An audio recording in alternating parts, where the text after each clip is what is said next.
नमस्कार दोस्तों, स्वागत है आपका अपने चैनल कंटास स्टडी में। जैसा कि आप जानते हैं कि हम करा रहे हैं आरपीएफ कांस्टेबल के प्रैक्टिस सेट। यह प्रैक्टिस सेट नंबर तीसरा है। इससे पहले हमने 2 प्रैक्टिस सेट कर लिए हैं, जो कि आप चैनल पर जाकर उन्हें देख सकते हैं।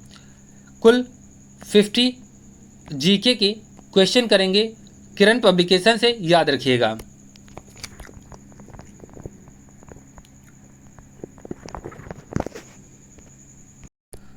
जब कर संग्रह आवश्यक व्यय से अधिक हो जाता है तो बजट डैश में कहा जाता है, तो इसका सही आंसर हो जाएगा अधिशेष। ऑप्शन नंबर 2 सही हो जाएगा। अगले नंबर क्वेश्चन है, तटकर एवं व्यापार पर सामान्य समझौते को किस अंतर्राष्ट्रीय संगठन के द्वारा प्रतिस्थापित किया गया, तो इसका सही आंसर हो जाएगा WTO। ऑप्शन नंबर 2 सही हो जाएगा। WTO के द्वारा, वर्ल्ड ट्रेड ऑर्गेनाइजेशन के द्वारा, अंतर्राष्ट्रीय संगठन के द्वारा प्रतिस्थापित किया गया है तटकर एवं व्यापार कर पर सामान्य समझौते को। इसकी स्थापना 1 जनवरी 1995 में होती है। इसमें कुल कितने देश हैं, तो इसमें कुल 123 देश शामिल हैं, याद रखिएगा। अगले नंबर क्वेश्चन क्या है, तो अगले नंबर क्वेश्चन है, किस राज्य के किसान भारत में आधुनिक खेती पद्धति की कोशिश करने वाले सबसे पहले किसान थे, तो इसका सही आंसर हो जाएगा पंजाब और उत्तर प्रदेश। ऑप्शन नंबर 3 इनका सही हो जाएगा, पंजाब और उत्तर प्रदेश। अगले नंबर क्वेश्चन क्या है, डैश भारत भंडारण भारत के खाद्य निगम के माध्यम सरकार द्वारा अर्जित किए जाने वाला अनाज का भंडार है, तो इसका सही आंसर क्या हो जाएगा, बफर। ऑप्शन नंबर 3 सही हो जाएगा। अगले नंबर क्वेश्चन, किस राज्य को एक पार्टी द्वारा नियंत्रित किया जाता है जो अन्य पार्टियों को सत्ता के लिए प्रतिस्पर्धा करने की अनुमति नहीं देती, तो इसका सही आंसर क्या हो जाएगा, तो इसका सही आंसर हो जाएगा कुलीनतांत्रिक। ऑप्शन नंबर 3 सही हो जाएगा। अगले नंबर क्वेश्चन है, एक संविधान में प्रारंभिक कथन जो संविधान के कारणों तथा मार्गदर्शक मूल्यों को बताता है क्या है, तो इसका सही आंसर क्या हो जाएगा, प्रस्तावना। ऑप्शन नंबर 4 इसका सही हो जाएगा। अगले नंबर क्वेश्चन है, निम्नलिखित में से कौन सा भारतीय संविधान के प्रस्तावना में हुआ है, तो इसका सही आंसर क्या है, न्याय, स्वतंत्रता, समानता। ऑप्शन नंबर 4 इसका सही हो जाएगा। अगले नंबर क्वेश्चन है, निम्नलिखित में से कथन भारतीय संविधान के संदर्भ में सत्य नहीं है, तो इसका सही आंसर क्या हो जाएगा, तो इसका मौलिक अधिकार न्याय संगत है, मौलिक कर्तव्य न्याय संगत नहीं है। अगले नंबर क्वेश्चन क्या है, प्रायः प्राचीन भारत में उपज का 1/6वां भाग कर के रूप में निर्धारित किया गया, जिसे क्या कहा जाता था, तो इसका सही आंसर हो जाएगा भाग। ऑप्शन नंबर 2 सही है, भाग कहा जाता था 106वें भाग के कर को। अगले नंबर क्वेश्चन है, जिसका आंसर आप कमेंट बॉक्स में लिखिए, मगध महाजनपद के 2 बहुत ही शक्तिशाली शासक कौन थे, तो इसका सही आंसर बिंबिसार और अजातशत्रु। बिंबिसार का पुत्र ही अजातशत्रु था।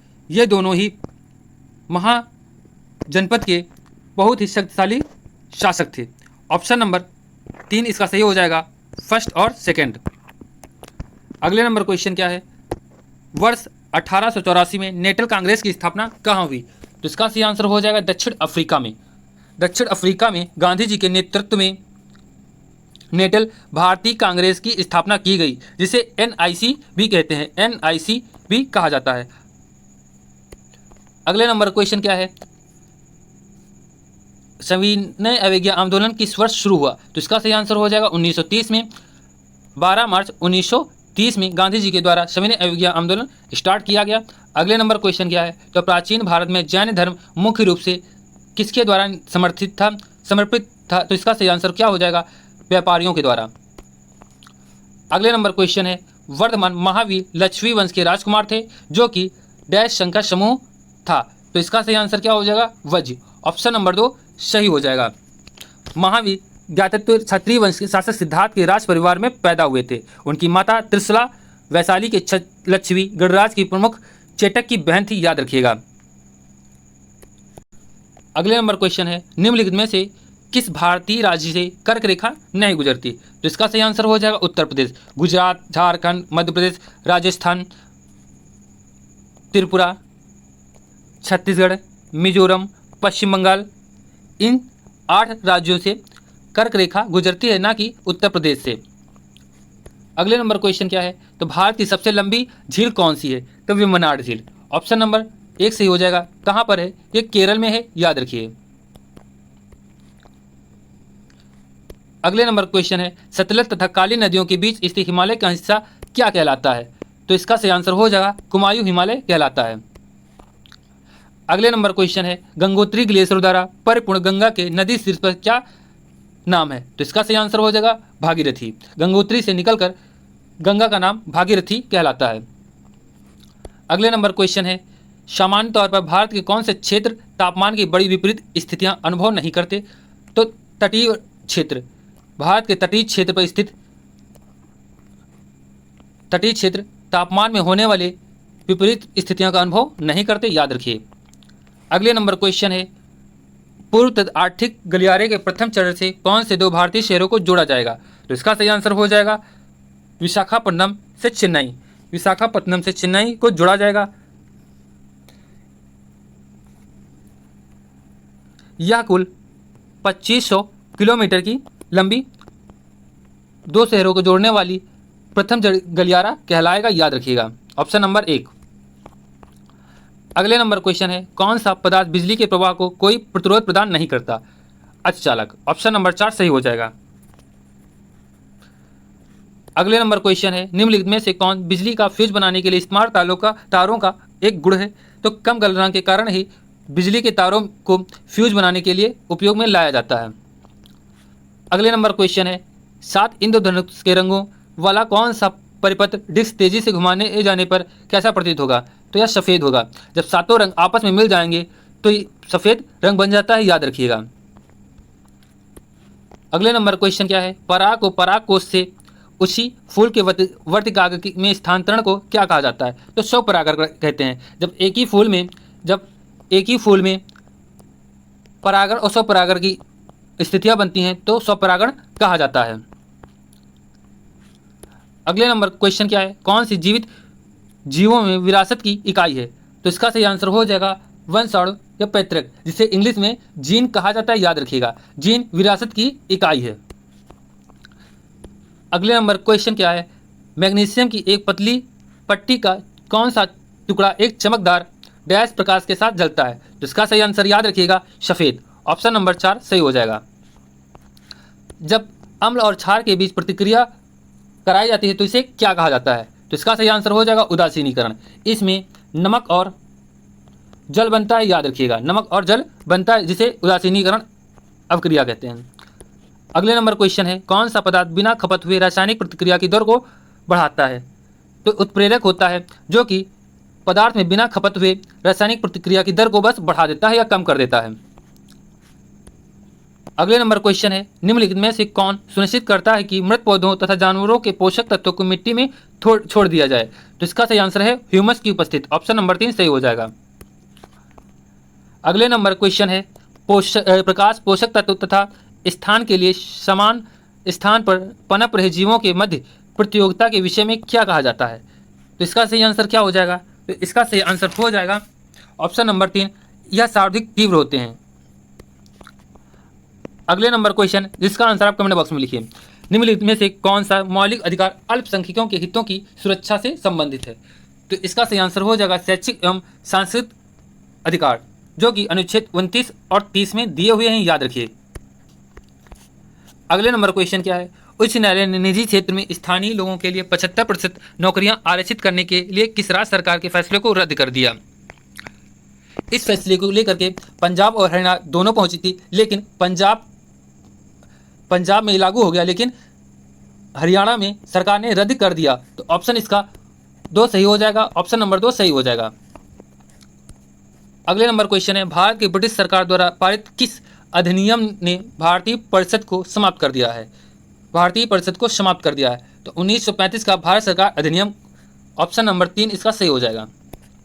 सी गार्जियन 3, याद रखिएगा, सी गार्जियन 3 किन देशों की नौसेनाओं के बीच एक द्विपक्षीय सैन्य अभ्यास है? तो इसका सही आंसर हो जाएगा चीन और पाकिस्तान। चीन और पाकिस्तान के बीच यह द्विपक्षीय अभ्यास सी गार्जियन 3 होता है, याद रखिए। अगले नंबर क्वेश्चन क्या है यह माना जाता है कि डैश झील क्रिटेसर युग में दक्कन के अति तामस चट्टानों पर उल्कापिंड के प्रभाव के कारण विकसित हुई। ऑप्शन नंबर 1 इसका सही हो जाएगा लोनार। लोनार झील जो है कहा जाता है कि उल्कापिंड के गिरने से अब बनी है। यह कहाँ पर है? तो यह महाराष्ट्र में है, याद रखिए। अगले नंबर क्वेश्चन है, निम्नलिखित में से वस्तु एवं सेवा कर के संबंध में क्या सही नहीं है। तो क्या सही नहीं है, तो इसका सही आंसर क्या हो जाएगा, तो इसका सही आंसर हो जाएगा ऑप्शन नंबर 2, यह प्रत्यक्ष कर नहीं है। वस्तु एवं सेवा कर एक अप्रत्यक्ष कर है, याद रखिएगा, अप्रत्यक्ष कर है। अगले नंबर क्वेश्चन है, निम्नलिखित में से एक विद्युत का अच्छा चालक है। तो ग्रेफाइट विद्युत का एक अच्छा चालक है जो कि कार्बन का एक अपरूप है, याद रखिएगा। अगले नंबर क्वेश्चन है, प्रतिबिंब की ऊंचाई और वस्तु की ऊंचाई के अनुपात को क्या कहा जाता है। तो याद रखिए, रेखीय आवर्धन कहते हैं प्रतिबिंब की ऊंचाई और वस्तु की ऊंचाई। I/O is equal to M, M is equal to I/O। El Nino महासागर में तापमान में अस्थिरता का उल्लेख करता है। तो कौन से महासागर में, तो प्रशांत महासागर में अल नीनो। अगले नंबर क्वेश्चन क्या है, ब्रिटिश सरकार द्वारा निम्नलिखित में से किस किले को ट्रम्प ऑफ द ईस्ट कहा जाता है। ट्राई ऑफ द ईस्ट किसे कहता है, तो जिंजी का किला। यह कहाँ पर है, तो तमिलनाडु में है, याद रखिएगा। अगले नंबर क्वेश्चन है, the state of the food and agricultural sofa किस संस्था की प्रमुख रिपोर्ट है। तो इसका सही आंसर हो जाएगा option number 1, FAO, food agriculture organisation. अगले नंबर क्वेश्चन क्या है, तो अगले नंबर क्वेश्चन है, पाइथन क्या है। तो पाइथन एक प्रोग्रामिंग भाषा है, याद रखिएगा, प्रोग्रामिंग लैंग्वेज है पाइथन। अगले नंबर क्वेश्चन है, हड़प्पा सभ्यता का विकास 2500 ईसा पूर्व हुआ था, जिसे वर्तमान में जाना जाता है। तो पाकिस्तान और पश्चिमी भारत के बीच यह हड़प्पाई स्थल मौजूद है। अगले नंबर क्वेश्चन है, कंप्यूटर के संदर्भ में एम्पलेट है। तो यह जावा एप्लीकेशन है, याद रखिएगा, ऑप्शन नंबर 1 सही हो जाता है। अगले नंबर क्वेश्चन है, निम्नलिखित में से किसे समाज के लिए हानिकारक नहीं माना जाता। तो वयस्क मताधिकार समाज के लिए हानिकारक नहीं माना जाता, याद रखिएगा। अगले नंबर क्वेश्चन क्या है, तो तलानुआ वार्ता किन मुख्य प्रश्नों के आसपास संचरित है। कौन से 3 प्रश्नों से यह मेल नहीं खाता। तो इसका सही आंसर हो जाएगा, क्या किए जाने की आवश्यकता है, या इसे मेल नहीं खाता। तलानुआ एक पारंपरिक दृष्टिकोण है जिसे फिजी एवं प्रशांत में एक समावेशी सहभागिता पारदर्शी संवाद में शामिल किया जाता है। अगले नंबर क्वेश्चन क्या है, तो कोंडे नास्ट ट्रेवलर की सूची में कौन भारतीय शहर 2024 में घूमने के लिए एक प्रतिष्ठित स्थान के रूप में ख्यात अर्जित किया है। तो इसका सही आंसर हो जाएगा केरल। केरल में स्थित कोच्चि, ऑप्शन नंबर 1 इसका सही हो जाएगा। अगले नंबर क्वेश्चन है, 6153 मीटर ऊंचा पर्वत स्टोक कांगड़ी चढ़ने वाले सबसे कम उम्र के भारतीय कौन है। तो याद रखिए, तो इनका सही आंसर हो जाएगा काम्या कार्तिकेयन। 7 अगस्त 2017 को उच्चतम हिमालयी चोटी में माउंट स्टोक कंगारी, जिसकी ऊंचाई समुद्र तल से 6153 मीटर है, जिस पर चढ़ाई किए हैं सबसे कम उम्र के आयु के भारतीय काम्या कार्तिकेयन। अगले नंबर क्वेश्चन है, अंतरिक्ष विज्ञान में डैश विषय को शामिल नहीं किया गया। तो इसका सही आंसर क्या हो जाएगा, तो मानव संस्कृति को अंतरिक्ष विज्ञान में शामिल नहीं किया गया। अगले नंबर क्वेश्चन है, जो कि हमारी क्लास का अंतिम क्वेश्चन है, संयुक्त राष्ट्र की रिपोर्ट के अनुसार सदी के अंत तक दुनिया लगभग कितने डिग्री सेल्सियस तक गर्म हो जाएगी। तो इसके सही आंसर हो जाएगा ऑप्शन नंबर 1, 3 डिग्री अधिक गर्म हो जाएगी दुनिया इस साल के अंत तक। ये हमारे कुल 50 क्वेश्चन थे। आशा करते हैं सभी क्वेश्चन आपको अच्छे लगे होंगे, और आपने कितने क्वेश्चन बनाए कमेंट बॉक्स में लिखिए। ऐसी वीडियो और पाने के लिए हमारे चैनल को सब्सक्राइब करें।